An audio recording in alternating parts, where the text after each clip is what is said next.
o'clock on Monday, April the 1st, 2024. I'd like to call this Chester County Council meeting to order. So if we would, please, let's stand as invocation to pledge allegiance to the flag. I pledge allegiance to the flag of the United States of America and to the republic for which it stands, one nation, under God, indivisible, with liberty and justice for all. Let's remain standing. This evening, our kind and heavenly Father, I come thanking you. I come thanking you for a wonderful Easter Sunday on yesterday. I come thanking you for rising again, dear Father. We thank you for allowing us to make it here today. We thank you for allowing us to enjoy the beautiful Easter Sunday that you had, that you allowed us to have. We ask that you continue to bless us with many, many, many, many more days. We ask that you continue to bless this community with many, many more great, beautiful days. And then we ask that you continue to bless the hearts and minds of this council and our citizens. These and all other things, I ask in your Son Jesus' name we pray. Amen. Okay. Thank you, Mr. Guy.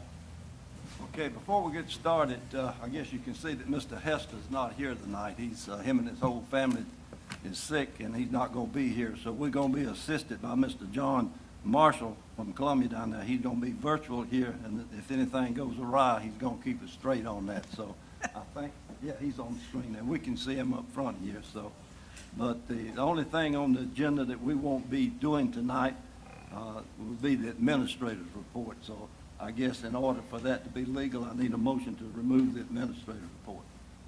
I'll make a motion, we remove the administrator's report. Second? Second. All right, any discussion? All in favor, raise your right hand and say aye. Aye. We won't do the administrative report.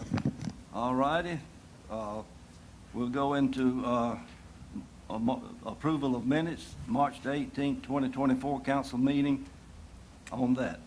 Need a motion on that. I make a motion that we approve the minutes, March the 18th, 2024. All right, Second. need a second? Second. Second, okay. Any discussion? Hearing none, all in favor, raise your right hand and say aye. Aye. Unanimous vote. Okay, for the approval of March the 23rd, 2024, council retreat minutes. We need a motion on that. I'll make, Move that we approve the March 23rd, 2024 council retreat minutes. Any second? second. Second by Ms. Mosley. Any discussion? Hearing none, all in favor, raise your right hand and say aye. Aye. Aye. Unanimous vote. Okay, moving along to citizens' comment. We have one signed up, Mr. John Massey. That'd be a 3-minute timer. I like that. That's pretty good. My name is John Massey, 171 East Lacey Street. I'm here once again advocating for a Chester County created first responder and veterans website, a virtual memorial. Local government sponsored virtuals are being used elsewhere to supplement their real world counterparts, make them better, more inclusive, accessible. Our first virtual, August 11th, 2017, I was forwarded an email from Wall of Faces out of Washington, D.C. The goal of Faces was to collect at least one photograph of each of the 58,000 plus Vietnam War KIA/MIA service members whose names are inscribed on the wall. Faces from Chester County were needed. Thanks to my Facebook friends, we eventually found photographs for each name listed there on the Vietnam Memorial in town. 4 years later, we found one more. Special Forces Captain Herman Turner Towery of Great Falls had somehow been overlooked. Towery was KIA in Vietnam 1964 and awarded the Silver Star. This oversight wasn't corrected until 2021, when his name was also added to the fallen here. Advantages of virtuals. Over the years, as more or new information becomes available, once active duty service personnel become prior service veterans or first responders, a website can be updated far sooner with less expense than real world. Veterans History Project. Virtuals not only add a face, a story to a name. One city, county, where this technology has been in use for more than a decade, individual veterans videos have and are being produced. A video access link uploaded to the website. Combat veterans. A DVD copy is also sent to the Library of Congress, Veterans History Project, so that future generations can better understand what they saw, did, and felt during the service. First responder video remembrances and archiving could also be made available here. 2018 forward, we continued to collect photographs. There are hundreds now. There's videos and additional information available to local people. Time I have left, I'm going to show some photos to people behind me.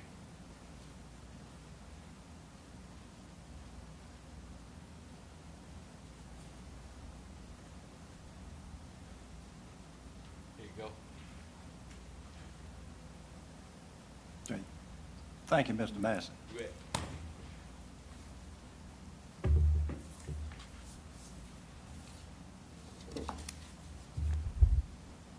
All right, we'll go on to number 5 on the agenda, is a public hearing. So I now declare the public hearing open.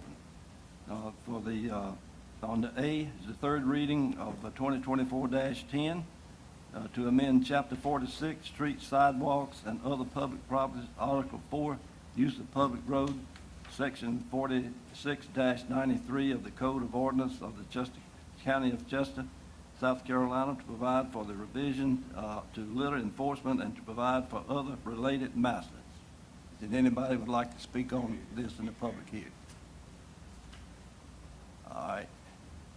Here no one to speak, I declare the public hearing closed. All right, moving along to number 6, ordinance, resolutions, and proclamations. The third reading of 2024-10 to amend Chapter 46, Streets, Sidewalks, and Other Public Property, Article 4, Use of Public Roads, Section 46-93 of the Codes of Ordinance of the County of Chester, South Carolina, to provide the revisions to litter enforcement and to provide for other related matters. Need a motion on that. I move that we approve the third reading of 2024-10. All right, got that, and need a second? I'll second. Got a second by Mr. Agee. Any discussions or comments? I'd like to inform the public that, you know, this is one more measure we can take to get more serious about litter and stopping the litter in Chester County, cleaning up our beautiful county. It's not the last measure we're gonna take, not by a long shot. I've learned things in this round of the text amendment or the changes. There's still things that we need to do, but Chester County is ahead of a lot of counties in the actions we've taken already. All right. Any further comments? Hear none. All in favor of this being the third and final reading of ordinance 2024-10, raise your right hand and say aye. Aye. Aye. Unanimous vote. Okay. All right. We've already voted to not have the administrator's report for 7, and moving on to 8 on the old business, which is none, and then on the new business. Under A, number 9 on the agenda, is the first reading of CCMA 24-6. Michael R. Franklin requested tax map 07904-02-002-000 at 651 Lancaster Highway, Chester, South Carolina, 29706, to be rezoned from single-family Family Resident District RS1 to Limited Commercial District LC. The Planning Commission voted 5-0 to approve. Make a motion that we uphold the planning commission on CCMA 24-06. All right, need a second? A second. Second by Ms. Mosley. Any discussion, comments? Yes, I got a question. I Alright. see on here on his application where he said that, let me find it right here, hold on. He says this request is for a possible future development in the area. Then I looked on the minutes. It's right there at that same place we just approved the other day. Yeah, but Yeah. what kind of future development can he put on 1.3 acres? It's right there across from, I know where it is, but I'm just going on what the application says. It says for a future development. And there's only 1.36 acres, so it just struck me as, And limited commercial. Mr. So what would that? Levister, are you familiar with that? and then on the application, then in the minutes with the planning department, he said that he really had no plans for it right now. He just wanted to change it. Correct. So it just was odd to me. Well, good evening, Council Chairman. So he has no future plans. He just wants to go ahead and put it in. He had first applied for general commercial, and then we told him he couldn't apply for general commercial because he lives on the property. Limited commercial allows you to have limited commercial with residential dwelling. So he would come back and remodified the application to do limited commercial. He has no plans, just wanted to go ahead and redo it because his neighbor just rezoned their property to general commercial. And that way, if that one falls through and if they want to proceed and buy his property, they could go ahead and have another piece of commercial property. He has no plans. He still plans to live there until somebody knocks on the door and interested in his parcel. Okay. And then it'll fall into whatever's a permitted use in that limited commercial Yeah. district. I just was looking at the application, saw future Yeah. development. I was like, how can we put a? He future don't have development? any Yeah. idea Okay, what he wants to do. He just made an application. thank you. While we got you up here, seems like this is getting to be a trend that, folks are buying properties and they start thinking about what potential zoning change might I need in the future? Correct. Is that not gonna increase the number of rezoning cases that It we're could, yes, it forced to could. look at? Yes, sir. And we already have a fairly high number of rezoning. Correct. Is this a typical situation for most counties in this area, or is, Well, I mean, Is as it long, just ours? he has the right to rezone it. And then it's our, we have to, the planning commission and the county council makes determination if it meets the requirements. I mean, we can't tell a applicant that he can't rezone the property because we don't want to continue to rezone property. so we're going by the ordinance? Yeah. Okay. Okay, thank you. Is this in a higher tax bracket? Well, it'll be zoned as, I guess, limited commercial. Rick would have to answer that question, but I'm assuming, I don't know how he does the tax bill on that one.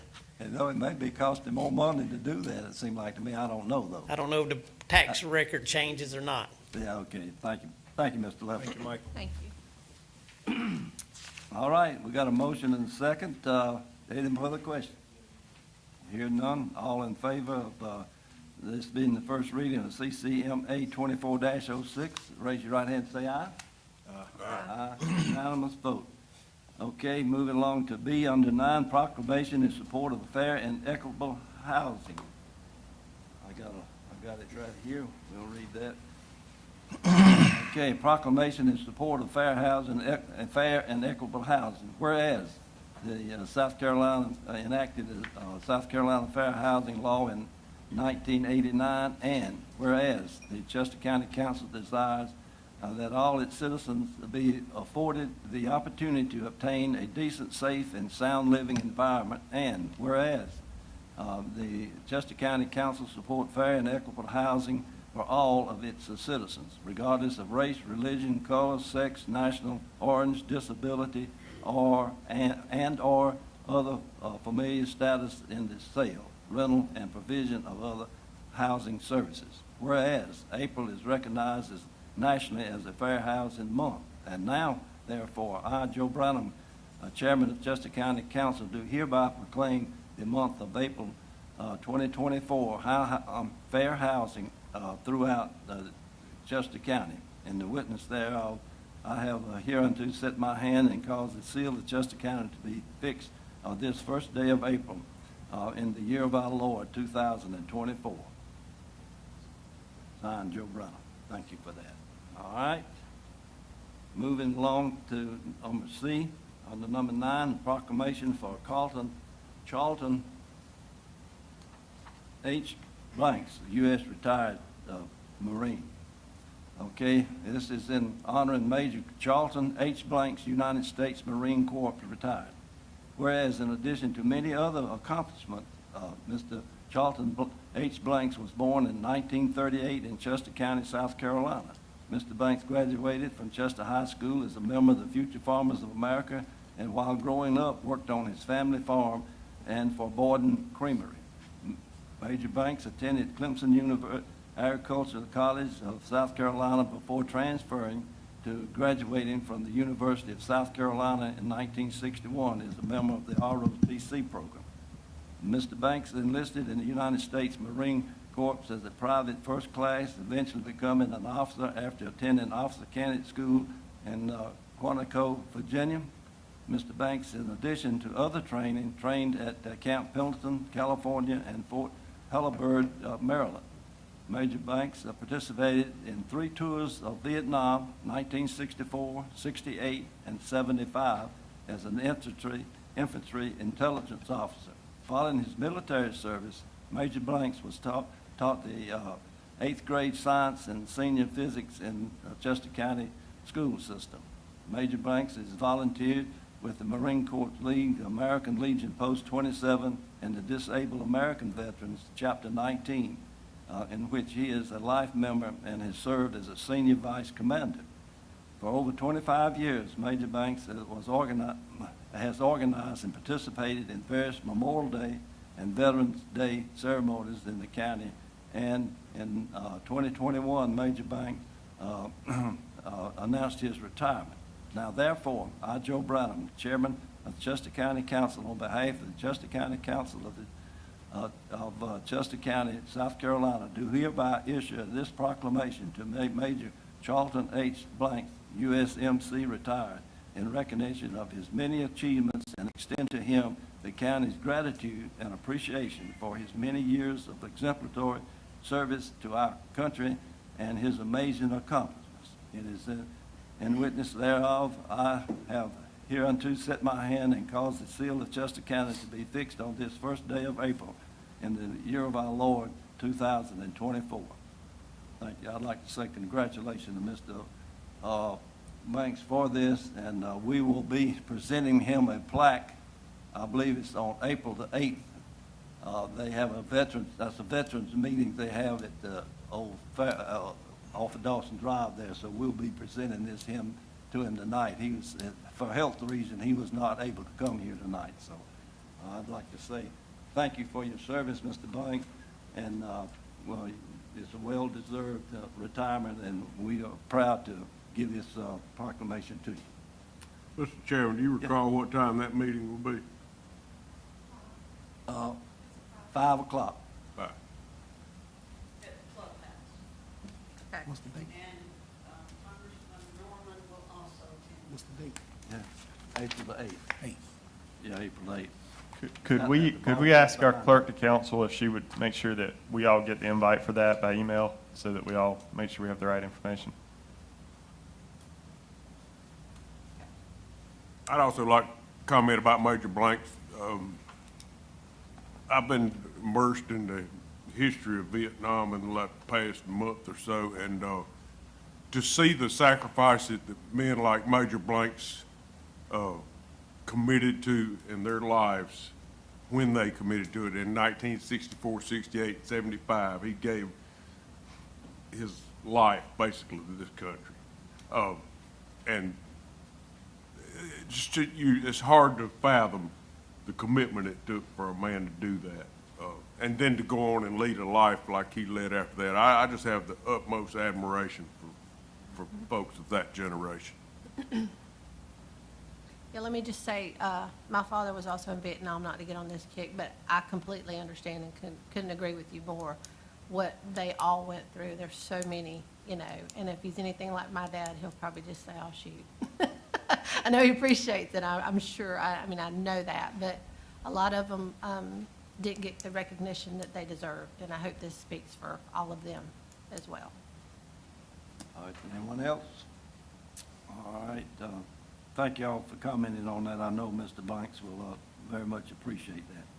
So moving on to E, under new business on number 9, policy regarding council members' attendance at meetings.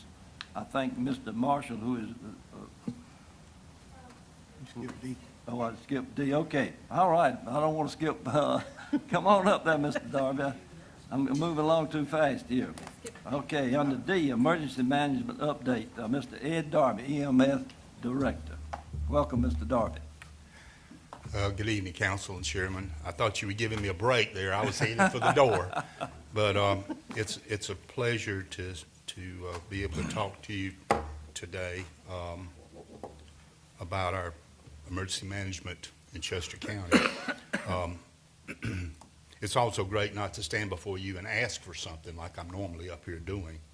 But when Ms. Donaldson called me and wanted me to come up and talk about our department, I told her I was going to need an hour, and she said, "You've got 5 minutes." So I better get started. But okay, so the first slide you see there, that is our office on 127 Saluda Street. It's right beside the post office. We're real proud of this facility. Some of you have been in it, and in the front of the building is our offices, and the rear is our emergency operations center. But I would like to give the invitation to any of you that haven't been in there to come by, and I'd be proud to show you through what we put together there. I'm going to talk to you about 4 things that we're doing right now. Of course, you know, our emergency management is a very large area, and we're involved in just about everything man-made or natural disasters in Chester County. Let's see, I hope I can do this right. There you go. All right, so our radiological preparedness, very big thing for us. Next week, we're going to be performing a full-scale exercise at Chester High School. It's going to be a graded exercise by FEMA, DHEC, National Regulatory Commission, to see if we can fulfill our obligations in our radiological preparedness, basically in monitoring evacuees from York County. The Catawba nuclear plant, which sits in York County, if it was to have a problem and a general emergency where radiation escapes from the plant, they have a 10-mile, they call it EPZ, emergency planning zone, and they will evacuate people, or they can evacuate people from those zones to keep them from having radiation exposure. Chester County's got the largest bulk of people coming out of that area, about 70,000 people. We have 4 areas designated as reception centers, and they are all schools. And so what would happen is people would come out, we would check them for radiation. You know, if they were exposed to a certain limit, above a certain limit, then there's processes we would go through to try to cleanse them of that radiation. But so pretty much that's what's going to be going on next week. Some of the we rely on our volunteer fire departments very heavily for the manpower to put on these exercises. They do a great job. So anyway, that's a big part of what we've got going on next week. School safety. Okay, this is a big item. And I've told this story before, but right after the Uvalde shooting in Texas, and that's one thing that it absolutely made me sick. But a couple of days after that, I called Sheriff Dorsey, and I asked him, I said, Max, I just want you to know that, you know, we're a very small agency, but, you know, anything we can do to help in school preparedness, let us know. And he told me basically, he said, Ed, our guys will take care of the threat. He said, I want you to take care of everything else. So I went back to the office. I got sitting there thinking about those words, everything else, and that's two big words. So we had a pretty historic meeting, and I say historic because I've never seen it done in Chester County before, but we had everybody that would be involved in a crisis at the school, including the school, in one room and talked about their roles in that, in a crisis there.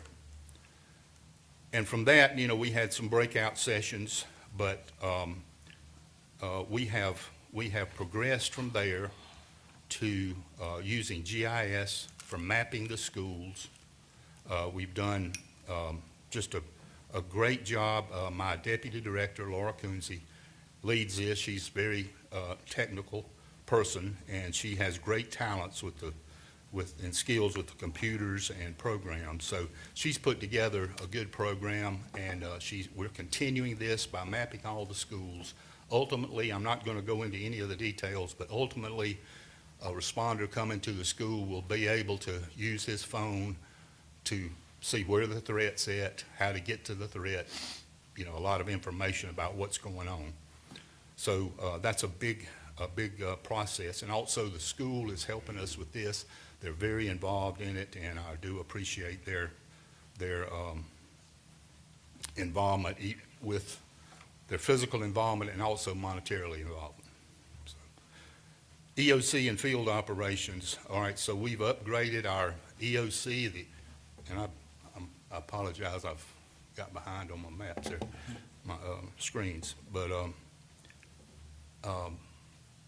our EOC, or Emergency Operations Center, like I said, is in the rear of our building.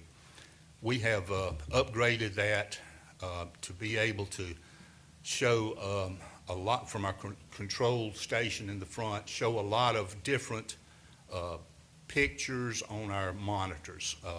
We can show YouTube, we can show our Palmetto operating system, which the state uses. We can show local news, we can show a lot of different information. We use this, we would use this in a real incident, but we also use it in training a lot.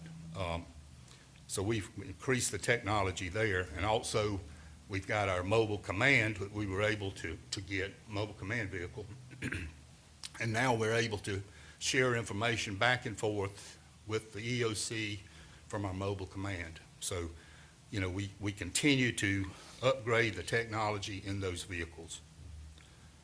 The fourth item was grants. And now this is a shot of just some training that's going on in the back of our mobile command, and an exercise that's taking place. So you can kind of see how they're working that with video, with monitors, and being able to see what's going on outside the mobile command. We have a mast with a 38-foot mast with camera. We're able to see that image inside the mobile command, and we also have a drone that we can pick up that the images from a drone and put it in the mobile command. Okay, so grants. We're real proud of this. We right now we're overseeing 12 grants that are approximately $375,000. We live off of grants. Our office does, and we've put a lot of money into and projects into Chester County by using these grants. One, if you look on the left there, there's two really good-looking gentlemen there in front of a generator at the airport. The Chester County Airport was, it was operating in World War II, and since World War II up to basically last week, they didn't have an emergency generator. So when the power was off in the area, everything shut down. The runway lights shut down, the navigation beacons shut down, the radio shut down, the fuel tanks shut down, everything shut down. Now, That's one thing we looked at. When we're looking around the county, we look at critical infrastructures, and the airport is a critical infrastructure to Chester County. So we looked at, we wrote a grant for a generator that would run all of these things and would be able to have power at the airport in times of area power outages. But, so, you know, this is just an example. Another example sitting right out here where I wrote a grant to run this building. And it was about a $165,000 grant that pretty much we were told we wouldn't get, but we kept on and we did get it. We were persistent in doing that. But it has served this office, I know, 3 or 4 times when power was out at critical times.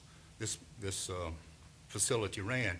And actually, one time we were voting, and this was a precinct. The power went out up the street. The precinct never lost power. So, you know, it's well worth it. And also, we get these generators. That generator at the airport cost Chester County $7,000.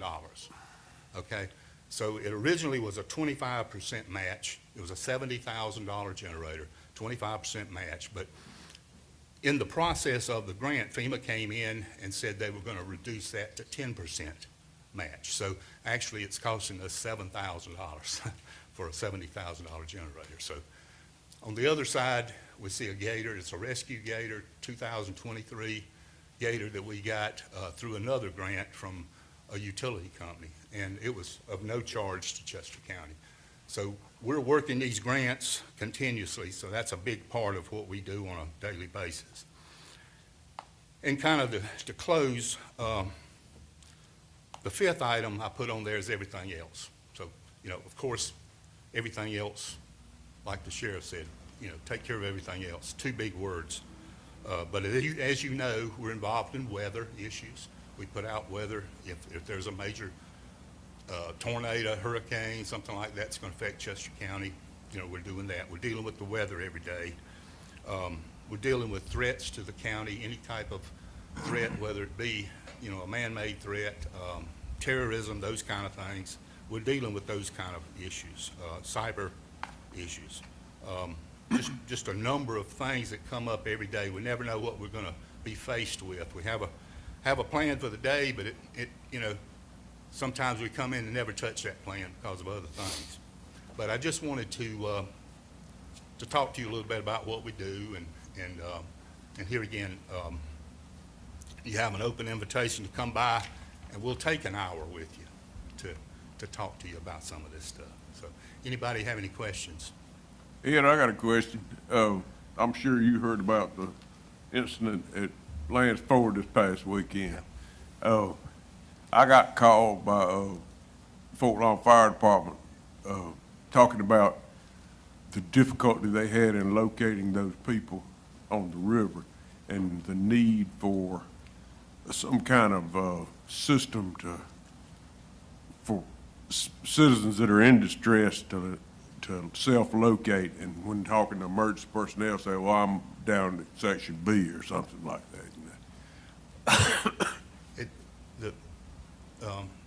Mike, the process of the Duke Energy process that's going on down there, that's something that's being discussed as far as river markers. I know the river keepers are talking about that, about, you know. We've talked about it a lot, Great Falls, but Yeah. we really haven't, other than marking the take out and put in butter, we haven't talked about it much Yeah. in Fort Lawn. You know, we have talked about it with them to kind of partnership with them to go all the way from York County to Fairfield. You know, so that's in the works. I can't tell you, you know, where it's at right now, but it is being talked about. But it, you know, you're right. There's a need for that. Yeah. And That could have easily went yeah, way sideways. right. Thank you. Okay. All right, Mr. Darby started off talking about how he had a small operation out there at the EMA, but they come with a big notoriety in the state. So y'all recognize in the state, and you were also highly recognized also in that if we had a state emergency, wasn't you going to be involved with that somehow? Yes, sir. Tell us about that, because just let us know how well thought of our IMA is and your job you're doing there. Well, here again, there's a saying that you're never a hero in your hometown. Some Greek saying somewhere. All right, and it's true, because people do recognize what you do that are in that profession. Probably some of the people sitting at the council really don't know what we do, and that's why I offered you to come by. Yeah, we're all volunteers with the State Emergency Management Division in case there's an emergency in the state that we will go in to assist them in their state, what they call the SEOC, or the State Emergency Operations Center, or go out and be basically a field worker or a forward observer, which I've done all that in the past. And but we have done things in Chester County that are far beyond any emergency management office in the state, in counties that are much larger than Chester County. We've got processes, things that are going on. We can only, like Mr. Vaughn's talking about with the river, we can focus on so much in 8 hours. We're just two people, myself, and I've got a deputy director, Laura Coonsey. I have 2 part-time guys that work totally on grants, Ben Grant and Ray Dotson, and they're both full-time firemen at Rock Hill, but they work for us on their days off and when they don't have homework to do.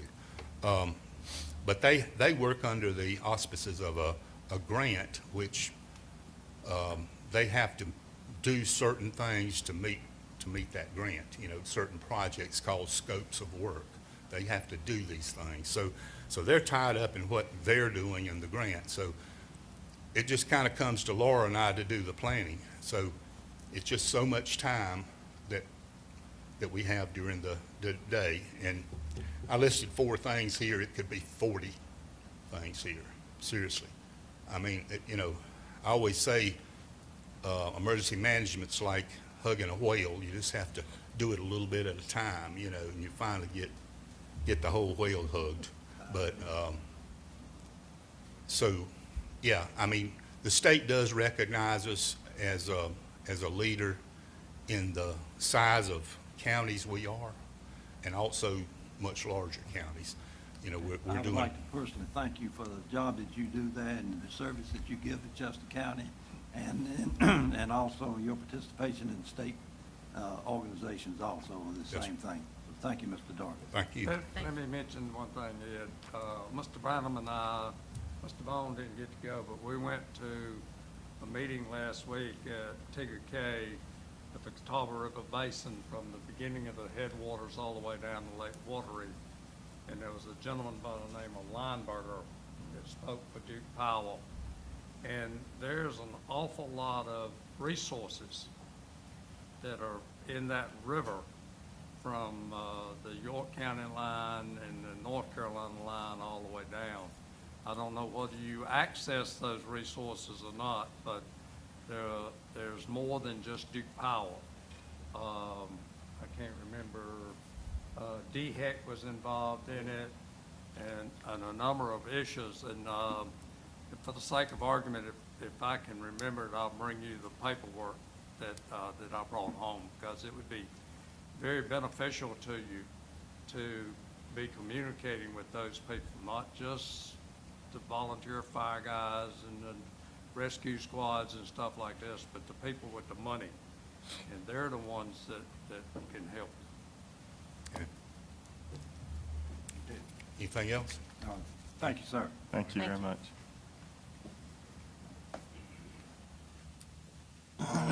I encourage each one of you that hadn't been by and has seen that facility. I worked out that building for about 20 years, but that's the old Duke Power downtown office there.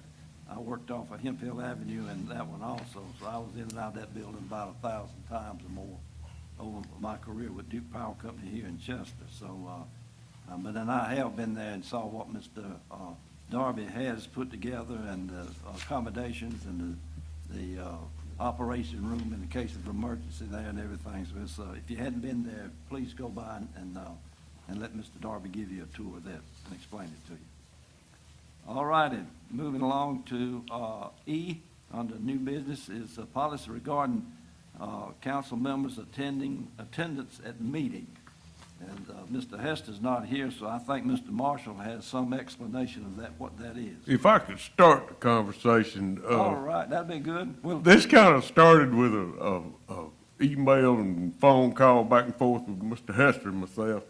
And basically, what it involved is council oftentimes will be in situations where we're invited to meetings with other entities, school board, for instance, or CWR, for instance. We get invited to meetings, and because of the rules of quorum that we have to adhere to, oftentimes it's a murky process as to how we determine who's going to the meetings.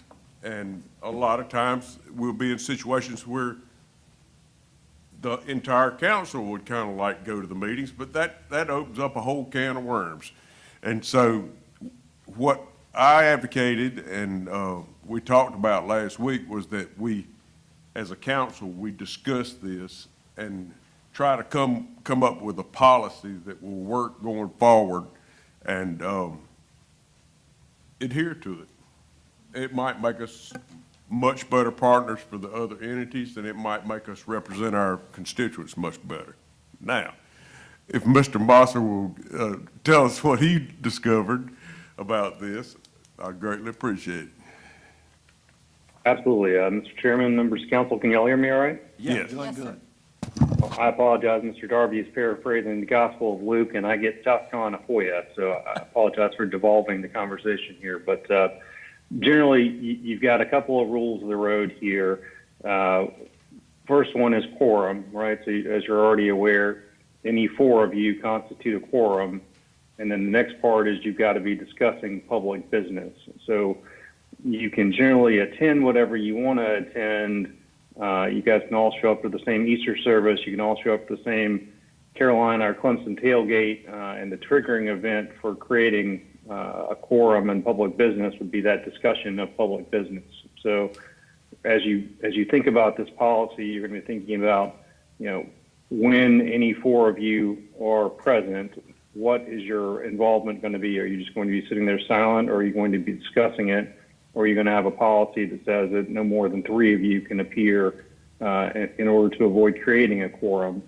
Because if you do create a quorum and you do discuss public business, then you're going to be subject to the FOIA. You're going to have to notify the public. You're going to have to notify the press, and the meeting is going to have to be open.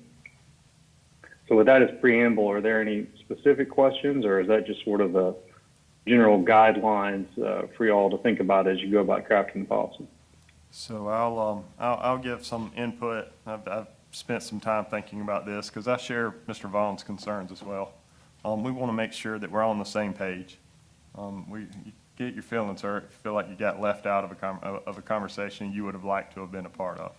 And so I've thought about it for a while, and I think one rule would be that if it's a major meeting that has consequential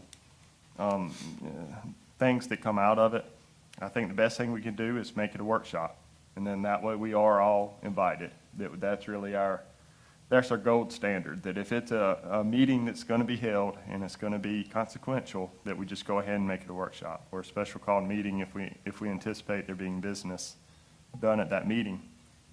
But secondly, for all those times where it's really, Mr. Guy, Miss Mosley, y'all had the town halls that were really good. We don't want to stop that. We don't want to do anything that prevents that from happening. I've had them myself. I've never had them with another council member.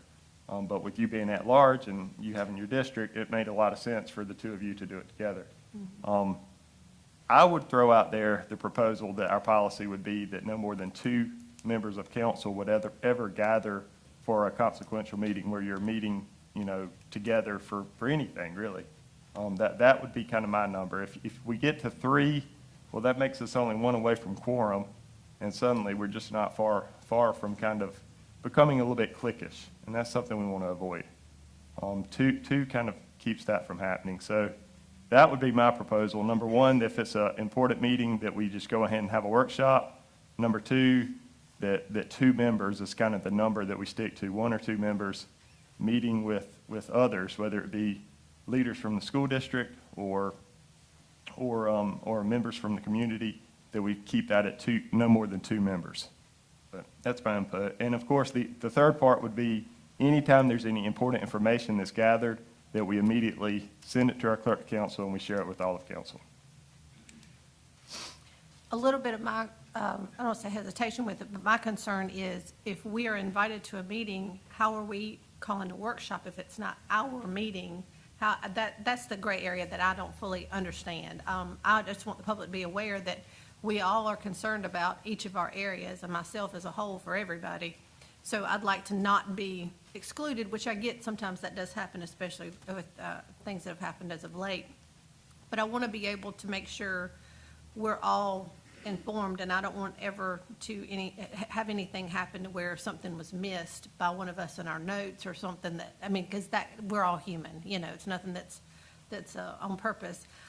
Those types of things. And I don't know, I posed this question earlier, if we were to have an outside entity invite us as council or a couple of people or us as a whole to come, if we made it public notice that we would be there, not to discuss business, not to have any type of, action taken, how would that work? I just want to make sure that none of us are excluded when it's not necessary. I want to be sure that if we all can, and it may be 2 shows up and it may be 3 or 4. I mean, I don't know. I just don't want to make it to where it's exclusionary because we are the voice of the people as well.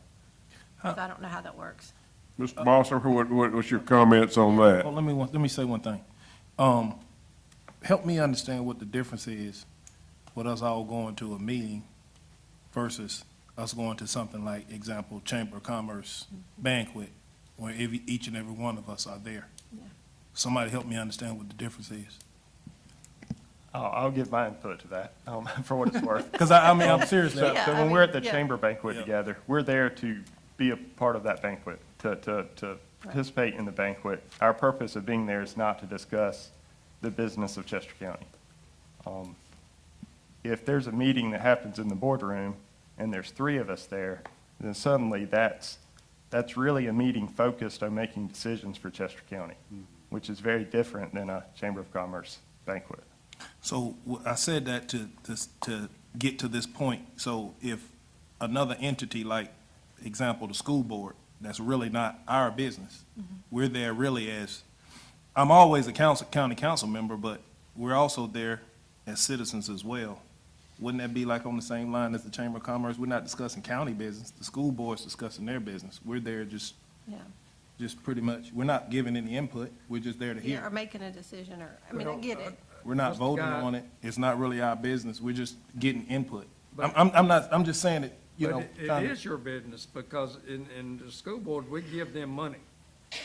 We give them some money for their budget. So that's a vote of this council to be involved in their policy. Now, it might not be much money, but it is money we allocate to them.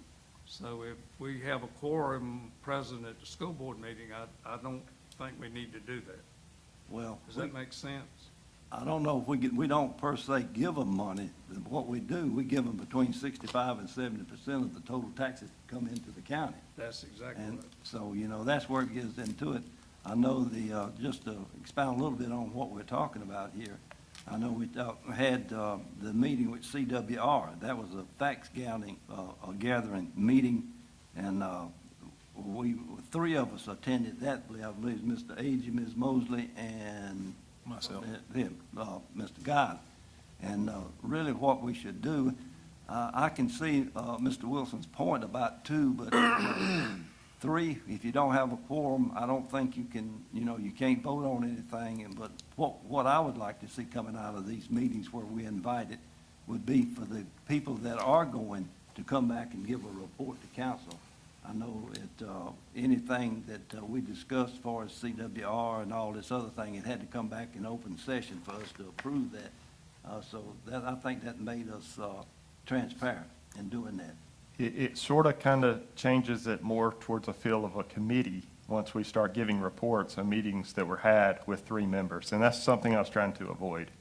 I'm just Yeah, not sure we want to go down that road. Well, I know in that CWR, I know it was some questions from council about they wasn't aware of what was said. I think, Mr. Vaughn, you were the one that expressed your opinion on that, and it probably wasn't went over or discussed as in detail about what was took place in that meeting, but I think from what it was that came, I think it was the legislation and people from I think Commerce was there, and a whole lot of other people was there, and doing it. But I think it according to what it is, and also the school board meeting, which we were invited, they had it. I think it's more or less to let us get on board with what they have in mind they want to do, and this type of thing. So we have to. I told Mr. Sutton on this and asked him. And I've also talked with some other people, and he invited Mr. Hester, myself, and Mr. Wilson on that. But we had some discussion on council that there's a couple of people that wanted to be there, and I told them I would be glad to bow out on that and let a couple of the other council people be there. Would be Mr. Hester and at least 3 people on that. So that school board is a lot of stuff going on that I think we need to be aware of, and at least some people on council need to be aware of that. So, Mr. Marshall, what's your take on that? I mean, the FOIA is really just going to, your quorum is going to be your trip number there, right? So beyond that, below that's really going to be a policy decision for council, which is going to put you right back to the quorum of how 4 of you would like this to operate, right? So as far as the legal consideration is, any number less than 4 is not going to trigger the FOIA. And if you're just receiving information, you're not actually discussing public business, then, all of you could show up. But obviously the catch there is that it's going to be very tempting to speak, and you're going to need to avoid doing that in order to avoid running afoul of the FOIA. I would, in thinking about this, how the attendees of the meetings are chosen, I think is important also. If we just fly by the seat of our pants for each meeting, we know that for a fact that council is always going to be in situations like this where we're requested to be at different meetings with different entities. And so the rules, the quorum rules, the FOIA rules, all of those are going to stay the same, more than likely. Won't be much change to it.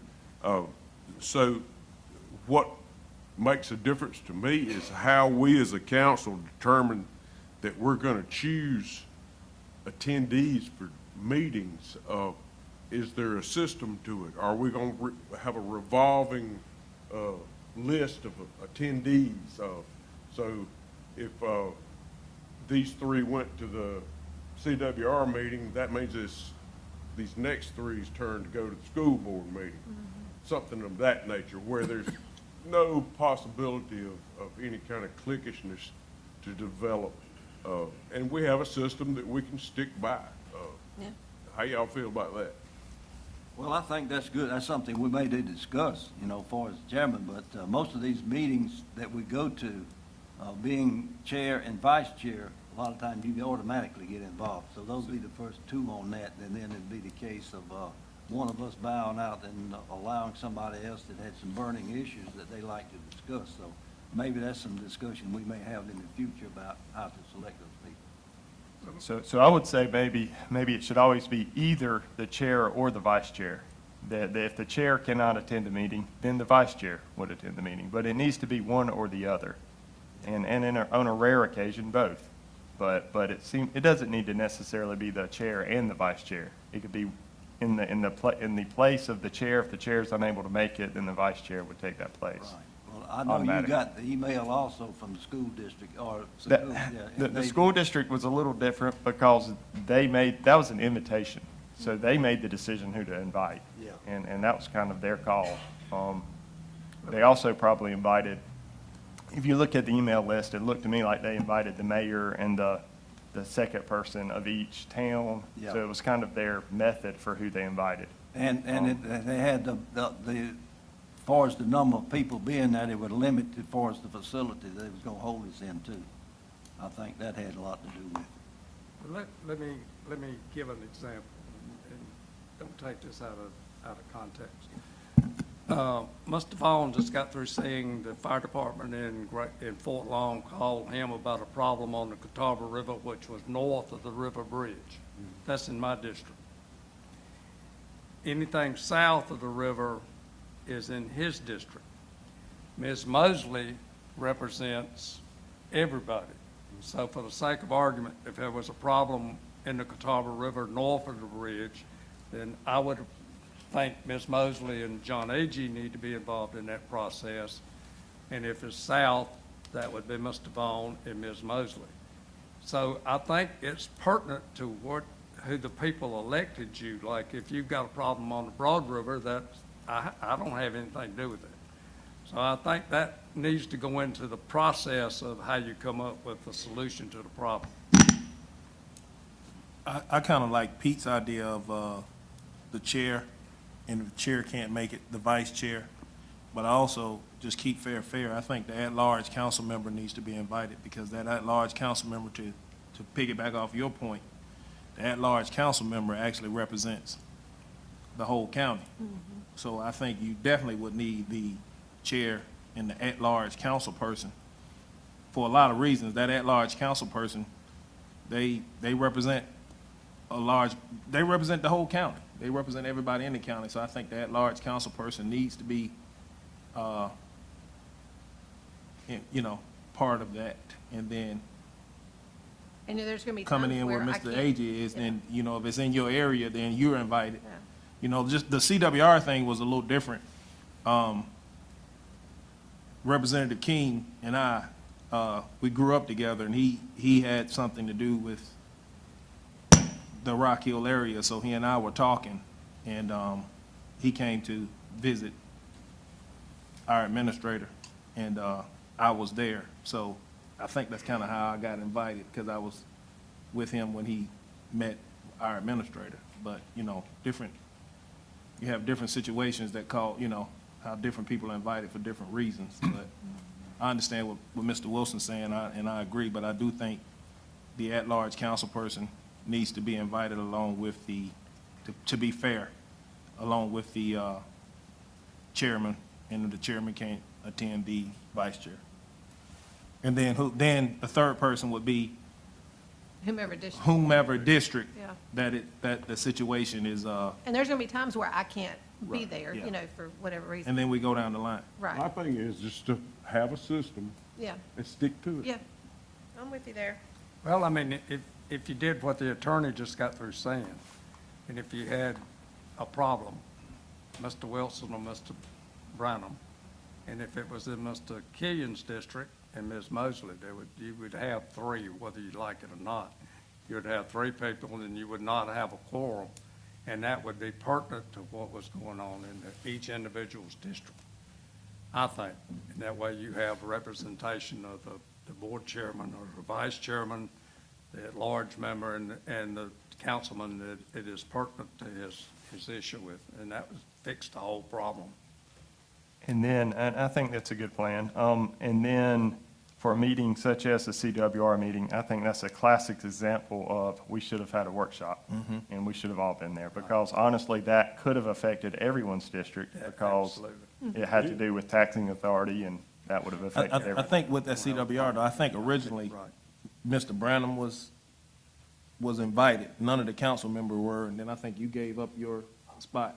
And then that's how I got a call, and Ms. Mosley got a call. Now, I was asked that I want to come, so I said yes. Yeah. Sure. I think that's how that happened. Yeah. Well, a lot of times we have burning issues that we need to discuss with these type things. So I think what we need to do is get with Mr. Hester. I don't think we're gonna solve that problem tonight. Yeah. And get with him and let's see, can't we come up with, carry on this discussion a little bit further with him. Stew on it a little bit. Policy maker. All right. How about that, Mr. Marshall? That sound good? That sounds like a prudent course of action. All right, thank you, Dave. All right, I'm moving along to boards and commissions. Under item number 10 on the agenda, appointment of accommodation tax for District 5, Councilman Guy. Yes, fellow council members, I'd like to suggest that we appoint Mrs. Roxanne James of 3007 Steel Village Road to the ATAX board. Ms. James has been very involved in our community. She comes to a lot of our council meetings. She lives in my district, District 5. She's one of the people in District 5 that holds me accountable. So she and I have had a lot of conversations, and I think she'll be a good person to appoint to the Chester County Board, ATAX Board.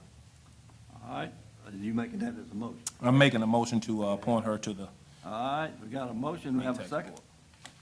I second. We got a second there. Any discussion or comments? So I should have said this earlier, but I wanted to thank Miss Roxanne for your work on getting that proclamation done to recognize Major Blanks. So thank you for that. Any further discussion? Hearing none, all in favor of appointing Ms.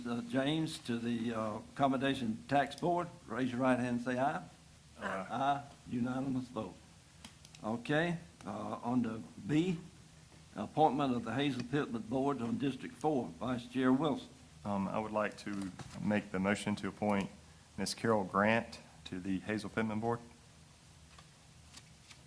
A second. I got a motion and a second. Any discussion or comments on that appointment? So Ms. Grant, she previously, many years ago, worked for Hazel Pittman or that organization, so she's very familiar with the work they do. Her husband actually served on the board some years back, too, when I first joined council. And so they definitely have a passion for the work that's done there and really appreciate her willingness to serve. She actually reached out to me and said she would be willing to serve, and that was really encouraging to see someone wanting to volunteer in this way. I know that Hazel Pittman Board serves as a great asset for the needs of our county as far as abuses in different areas. So that's a real big board there, and they do a lot of work in the county. Any further discussion? Hearing none, all in favor of appointing Ms. Grant there, raise your right hand and say aye. Aye. Aye. Unanimous vote. All right, at this time, we need a motion to go into executive session. I'll make a motion, we go into executive session. Second. I'll second. Second. All in favor, raise your right hand and say aye. Aye. Mr. Chairman, did you say what it was for? Oh, no, I didn't. Thank you. Thank you, Ms. Oh. Go into executive session, and also, Mr. Marshall's gonna be by, back there through video on this. Also, the discussion in executive session would be the discussion of negotiation incident to proposed contractual arrangements and proposed sale of purchased property on tax map 201-11, the -06-015-000, under A, and under 2, discussion of negotiation incident to propose contractual arrangements and proposed sale of or purchased property tax map 0790307-019-00, and also to receive legal advice regarding legal advice relating to a pending, threatening, or potential claim or other matters covered by the attorney-client privilege settlement of legal claims on the landfill. So that that's what will be the discussion in executive session, so. Did we take a vote on that yet to go? So we do it, but I apologize for reading that after we do it on that then, so. We're in executive session.